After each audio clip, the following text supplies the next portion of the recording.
Good morning मेरी प्यारी सभी यूट्यूब फैमिली, बिना कुकिंग ब्लॉग्स में आप सभी लोगों का बहुत बहुत स्वागत है। और आज हम लोग बनाने वाले हैं कुरड़ी। कुरड़ी वैसे चावल की, सूजी की, मैदे की, बहुत सारी चीज़ों की बनती है। मतलब जो रेसिपी हमारी होती है ना, अलग अलग प्रकार से हम लोग बनाकर तैयार करते हैं। लेकिन आज जो कुरड़ी हम लोग बनाने वाले हैं, ये हम लोग गेहूं की बनाने वाले हैं। और एकदम तरीका भी जो हमारा होगा वो थोड़ा सा डिफरेंट ही होगा, क्योंकि जो भी मेरी रेसिपी अभी तक आप लोगों ने देखी होगी तो कुछ ना कुछ डिफरेंस आप लोगों को ज़रूर नज़र आया होगा। तो आज जो कुरड़ी बनाएंगे वो भी थोड़ा सा हटकर ही होने वाली है और बहुत ही टेस्टी लगती है। और ये बच्चे ना बहुत ज़्यादा पसंद करते हैं, इसलिए मैं हर साल ये कुरड़ी लगभग 4 से 5 किलो की तो बनाती ही बनाती हूँ। लेकिन आज भी फिर मैंने वही कुरड़ी की रेसिपी आप लोगों के साथ में शेयर करने जा रही हूँ। तो यहाँ पर लिया है मैंने गेहूँ। गेहूं की रेसिपी इसके पहले भी मैंने आप लोगों के साथ में पापड़ वगैरह की शेयर किया है। उस पे आपका जो प्यार मिला है, सोचा इस वीडियो पे भी ज़रूर से ज़रूर मिलेगा। तो यहाँ पर हमने 2 किलो गेहूं लिया है। 2 किलो गेहूं को हमें अच्छे से फुला लेना है। वैसे जो 2 किलो गेहूं डाला है मैंने, सारे की कुरड़ी नहीं बनाऊंगी, एक दूसरी रेसिपी और मैं इसमें इसी के साथ में तैयार करने वाली हूँ।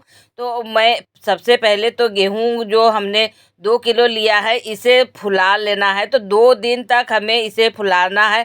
2 दिन के बाद में पानी चेंज कर देना है। और एकदम से 2 दिन में गेहूं हमारा बिल्कुल भी फूल के तैयार नहीं होता है, तो पानी चेंज कर देना है। फिर दूसरा पानी डालकर हमें इसमें और 2 दिन तक रहने देना है। फिर हमें चौथे दिन तक पानी उसका और चेंज कर देना है। और फिर चौथे दिन हमें ये सारा गेहूं निकाल लेना है। और बहुत ही अच्छे तरीके से 4 दिन में हमारा गेहूं फूलकर तैयार हो जाता है। फिर 2 से 3 पानी में हमें गेहूं को और धुल लेना है। और फिर मिक्सर के जार में थोड़ा थोड़ा पानी डालकर हमें अच्छे से बारीक पीस लेना है, क्योंकि जो गेहूं है उसकी हमें बनाना है कुरड़ी।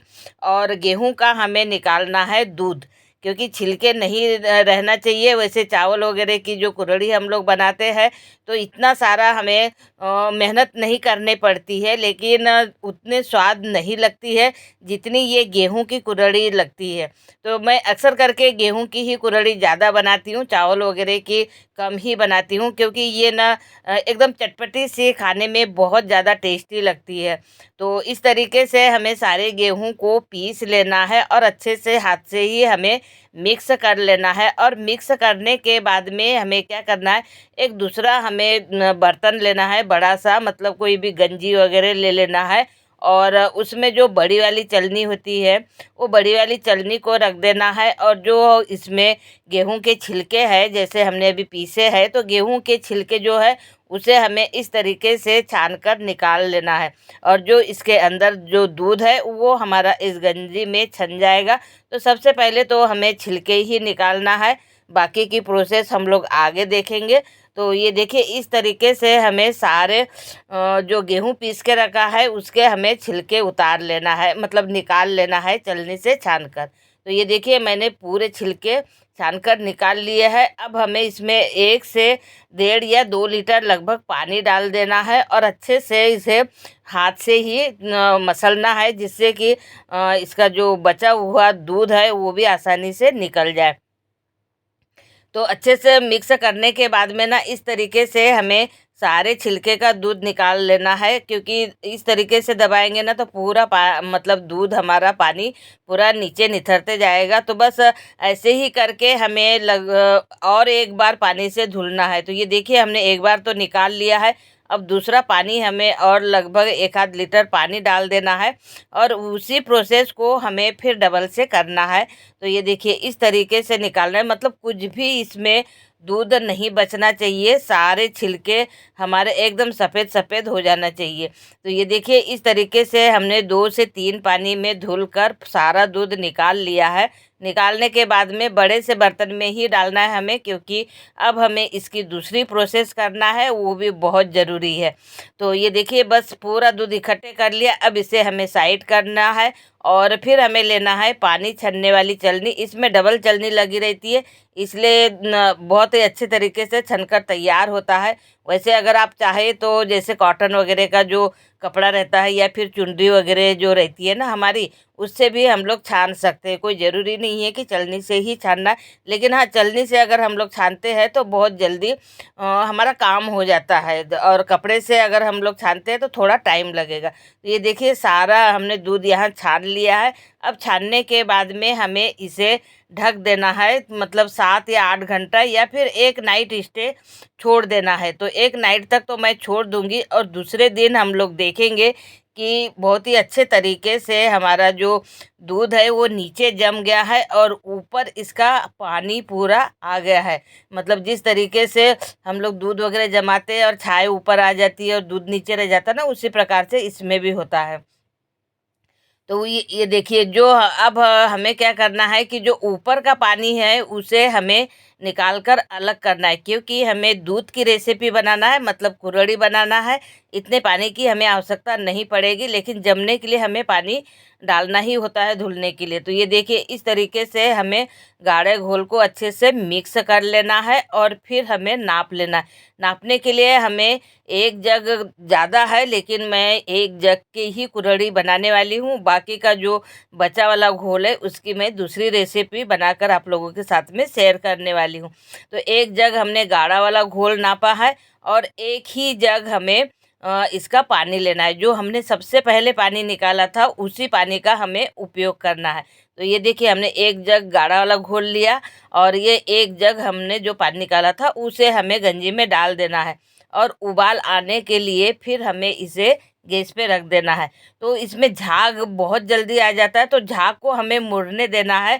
और उसके बाद में जैसे जीरा, नमक और थोड़ी सी लाल मिर्ची, क्योंकि मुझे चटपटी सी कुरहड़ी बहुत अच्छी लगती है, इसलिए मैंने बस मिक्स करके इसमें डाल दिया है और छान कर डाला है छलनी से, क्योंकि हमें कुरहड़ी बनाना है तो छलनी थोड़ी हमारी बारीक ही रहती है, इसलिए छान कर मैंने मिर्ची और जीरा पाउडर डाला है। और इसे अच्छे से हमें फिर कम आंच पे पकाना है। तो लगभग 30 मिनट तक हमें इसे इसी तरीके से चलाते हुए पकाना है और एकदम कम आंच ही रखना है, तेज बिल्कुल भी नहीं करना है, नहीं तो नीचे जलने लगेगा। बस ऐसे ही हमें मिक्स करते करते देखेंगे कि हमारा बहुत ही अच्छे तरीके से गाढ़ा घोल आ चुका है।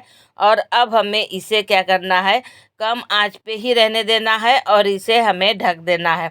ढककर जैसे 2-2 3-3 मिनट या फिर 5 मिनट के अंदर में हमें इसे मिलाते रहना है।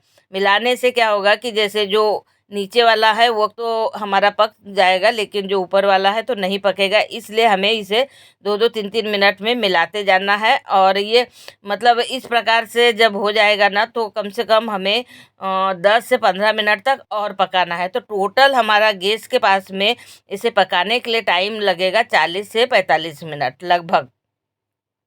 उसके बाद में हमें इसे ढक देना है और आधा 1 घंटा हमें ठंडा होने देना है, क्योंकि ठंडा होने के बाद में ही हम इसे बना पाएंगे। गरम रहेगा तो बिल्कुल भी नहीं बनाएंगे, हाथ जलने का थोड़ा सा डर रहेगा। तो इसे हमें 1 आध घंटा ठंडा होने के लिए छोड़ देना है, तो ये और टाइट आ जाएगा। उसके बाद में फिर हमें लेना है सेवई वाली मशीन। तो ये सेवई वाली मशीन तो आजकल सभी के घर में होती है, क्योंकि बहुत सारी चीज़ें ऐसे हम लोग बनाते रहते हैं, तो सारी चीज़ें तो हमारे घर में होती ही है। तो बस इस तरीके से हमें सेवई की मशीन लेना है और चम्मच से हमें इसे भरना है। हाथ वगैरह गंदा करने की ज़रूरत ही नहीं है। और बहुत ही अच्छे से हमारा ये डो बनकर तैयार हुआ है और बहुत अच्छे से इसकी जो कुरहड़ी हम लोग बनाने वाले हैं ना, ये महाराष्ट्र में ज़्यादा बनती है, लेकिन शौक़ तो खाने का सभी को होता है, इसलिए सभी लोग आजकल बनाने लग गए हैं सारी चीज़ें। भर कर हमें फिर इसे ढककर रख देना है, ज़्यादा ठंडा नहीं होने देना है, थोड़ा गर्म ही रहने देना है। तो ये देखिए इस तरीके से हमें आराम से इसे डालते जाना है। तो ये देखिए कितने अच्छे से आसानी से डल जा रही है।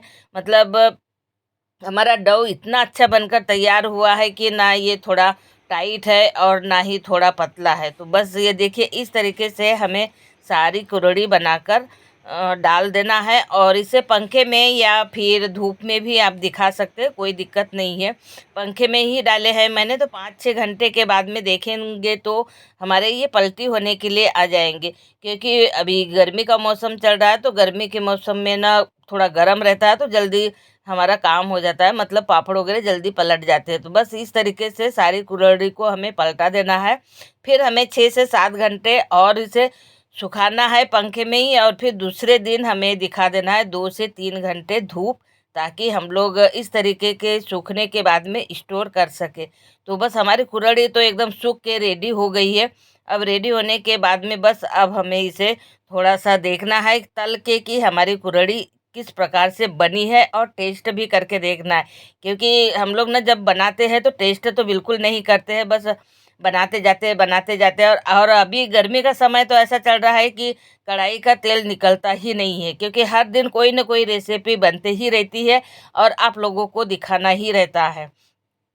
तो इसलिए कढ़ाई का तेल कभी हमारा ठंडा ही नहीं होता है, ये मान के चलिए।